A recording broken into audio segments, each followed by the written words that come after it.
Good day, radio listeners. Welcome to this edition of the Pure Sex Radio broadcast. Always glad that you've joined us here. My name is Jonathan, and I'm sitting here with my good buddy, Steven Cervantes. So how are you this morning? I am glad to be with you, Jonathan. Excellent. I'm glad to be part of this ministry and helping out, and I'm glad you're here too. Yeah. Well, before we get started, just wanted to let you know about some things that are happening in the ministry. We've been really leveraging webinars more as a way to instruct and equip you as listeners, as well as anybody else that wants to connect with these webinars. So we've been doing we're doing webinars on the grace-based recovery principles. And you can get more information about that at gracebasedrecovery.com. We are doing webinars on emotional training for men, and you can actually get that from our radio website at puresexradio.com. Click on the webinars link. And we are also doing a Wives Care Basics webinar that helps wives kind of understand how can I get moving forward in healing. And so those happen monthly, and you get more information about that at wivescare.com. Of course, all of this is available at our main ministry website at bebroken.com. But we want to just let you know, listeners, about those resources, because the webinars can be a great way for you to really hone in on one particular topic and really kind of go a little bit deeper, and it's more instructional. So anyway, bebroken.com, you can get more information about those webinars. So Stephen, we're going to be talking about, I think, a very important and real issue in a lot of men's lives, and women too, but Yes. This issue of rejection. So why don't you tell us what we're talking about here? So a gentleman came in and shared with me the topic of rejection and how painful it was. And Jonathan and I have heard a lot of men over the years talk about this. So we put together some material. It's not reflecting anyone's life. We hope it's a reflection of anyone out there who feels rejected. And so what I want to do is I'm going to play the role of the rejected son.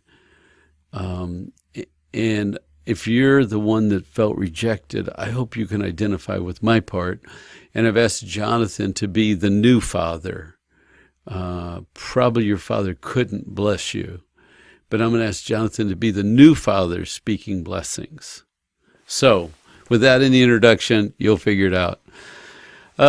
Hey, Dad, I never told you this before, but I really felt rejected by Mom and you and really a lot of people. And I felt like nobody knew me and nobody wanted to know me. Well, son, I'm deeply sorry for that. I can identify with that. I passed along to you things that were passed along to me, and I did not do a good job of breaking that chain. But you are wanted.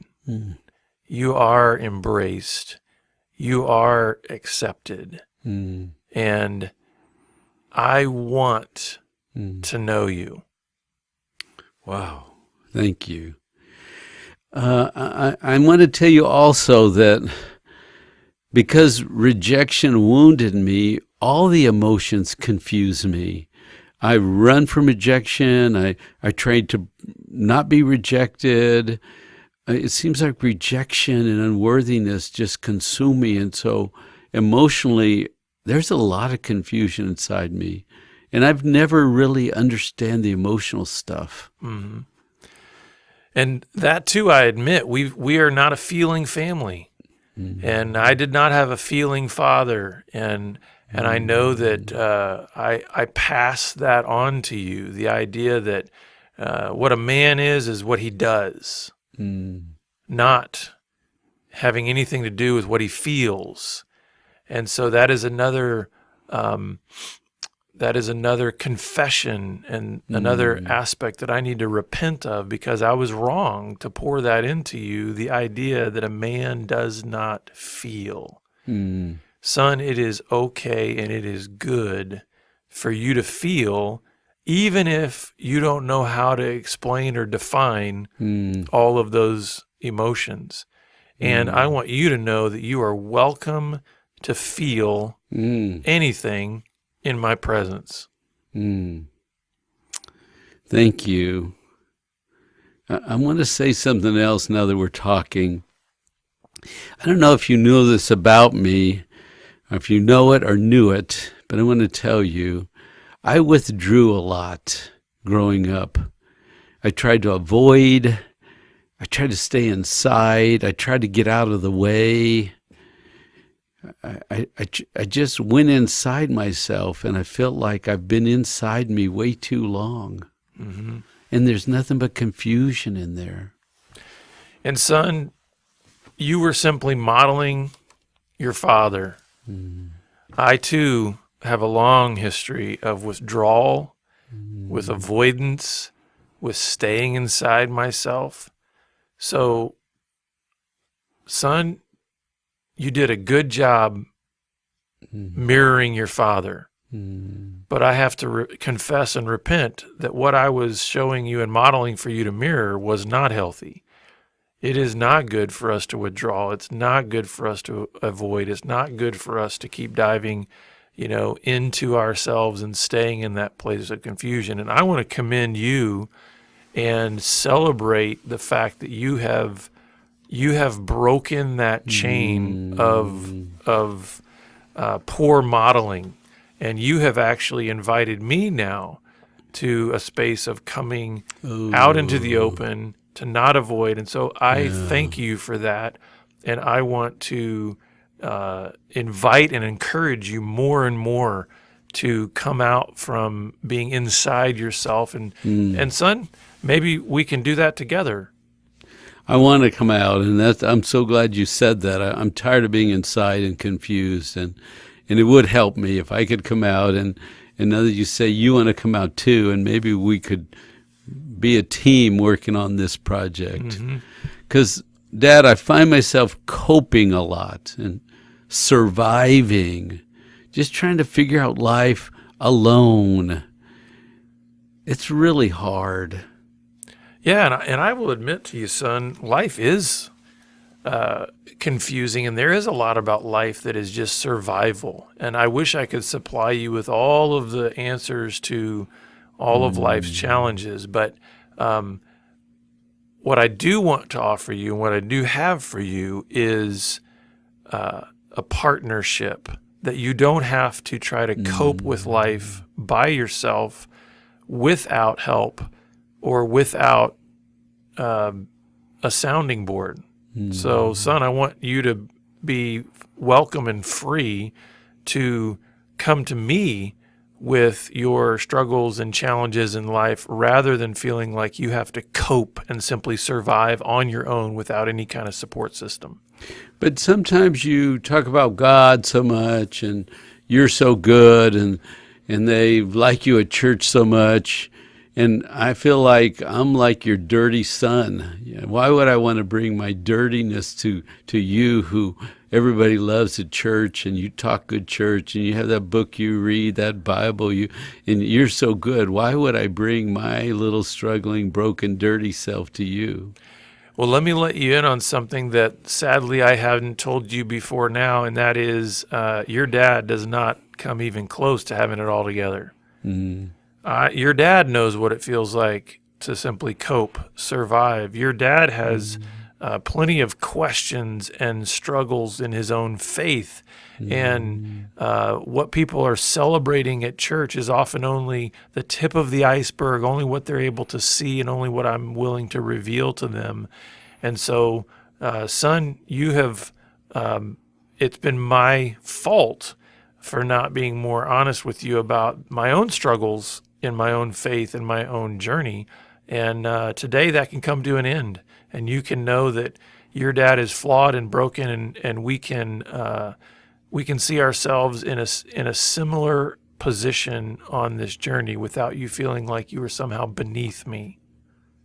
But I really, and I thank you so much, but I really feel inferior. I really feel inferior. I feel lesser than other men, other boys. I'm a smaller man.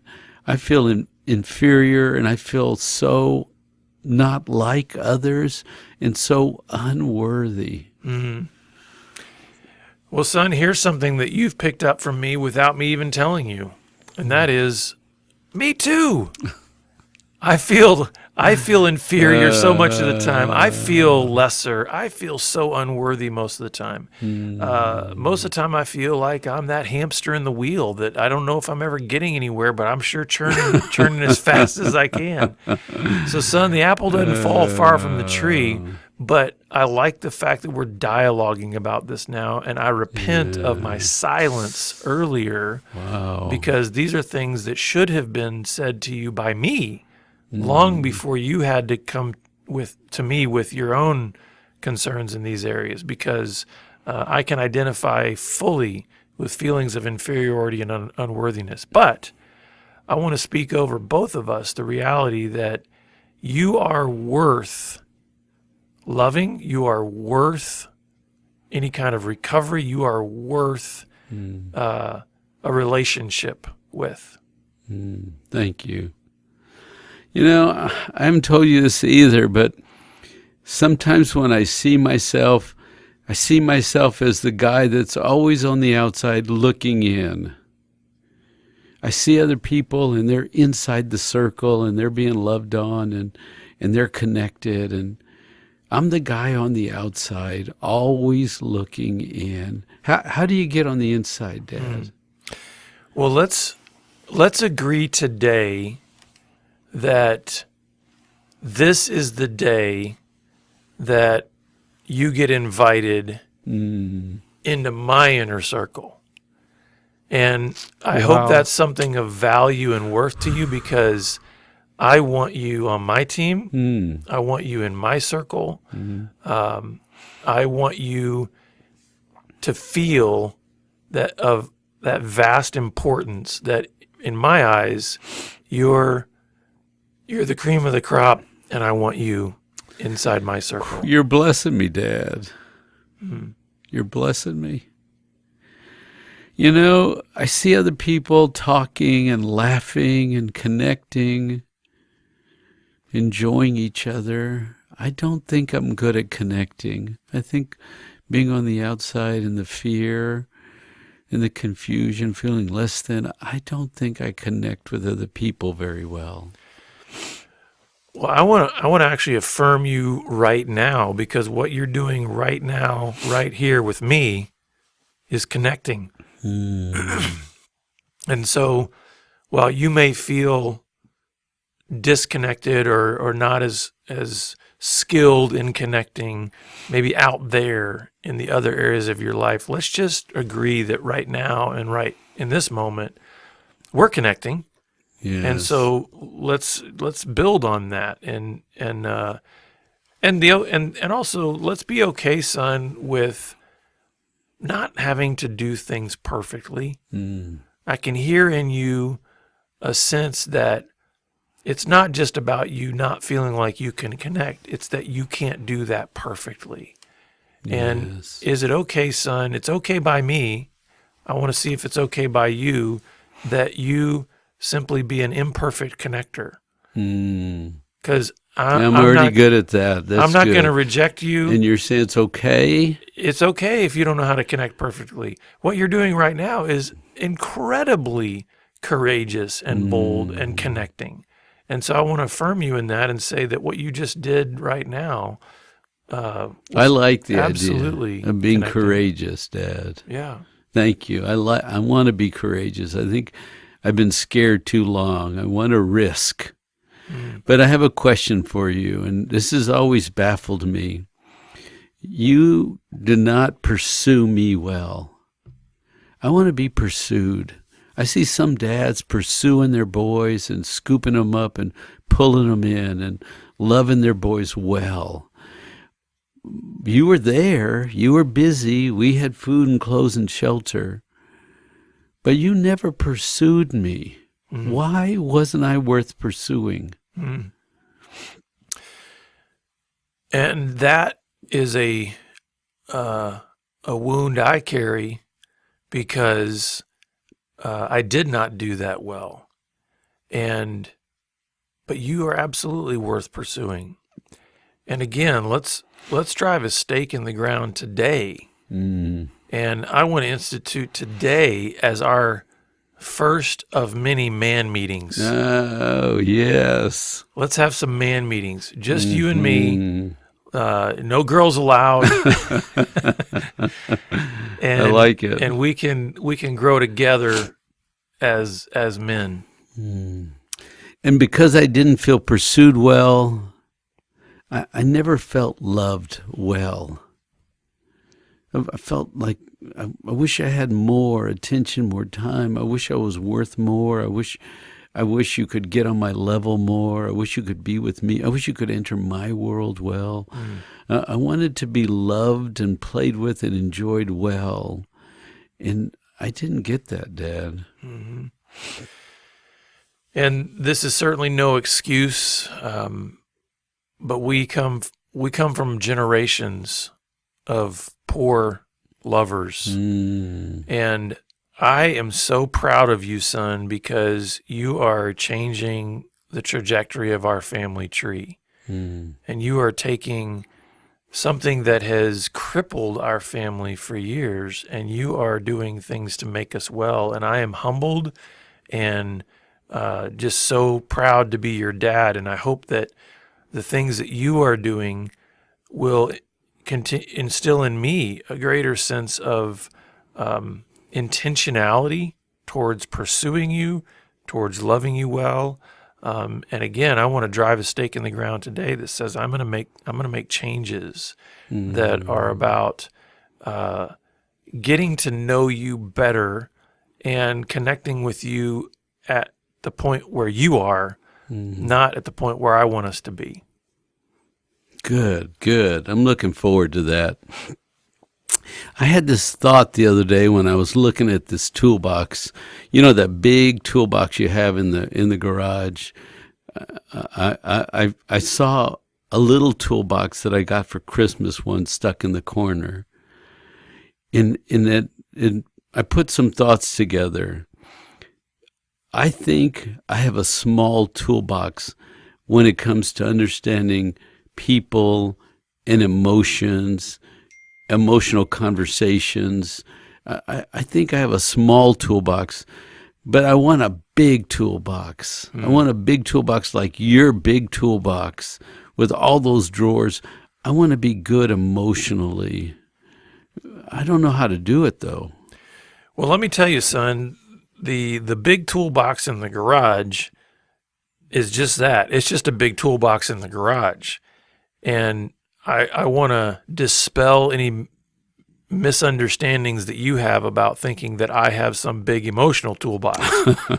I would be willing to bet, son, that if we both pulled out our emotional toolboxes, they'd probably be similar in size. All I have outpaced you in is time. I too need to grow emotionally, and I confess to you that I have not done a good job of pouring into you the kinds of tools that you need to be able to be an emotionally healthy man. So I want to grow with you on that. I want you to push on me. I'll push on you, and we can grow our toolboxes together. That's good. I'm like feeling lighter and freer. Something's happening even in this conversation. Things are rising up and almost being released out of me.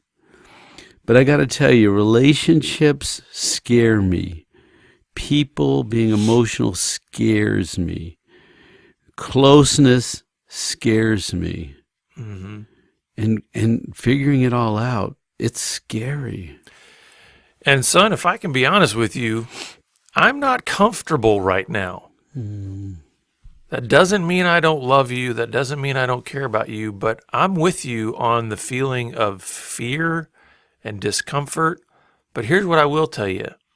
As uncomfortable and scared as I am right now in this moment, I have never felt better about being in your presence. I've never felt better about what this can mean for our relationship. So I want to lead out from this point forward in exhibiting more courage to go to the scary places with you if it means that our relationship can be better and that you can have the sense of value and worth and safety that you've needed from me your whole life. Thank you. I'm tired. I'm lonely. I lived apart. And I want this to be the beginning of the end of all that stuff and a new path to being included. And I'm taking you up on your offer to invite me in. And I'm going to talk more. And I would like for you to pursue me more. I can absolutely commit to that.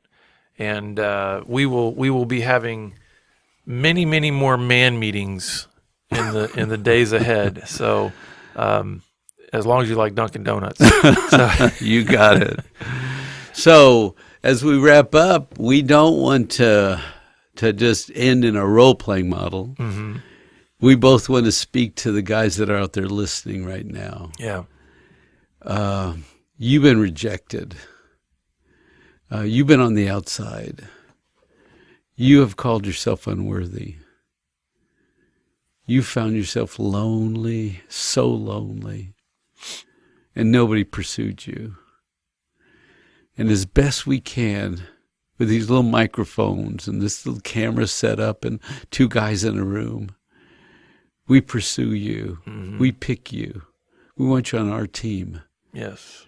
We accept you.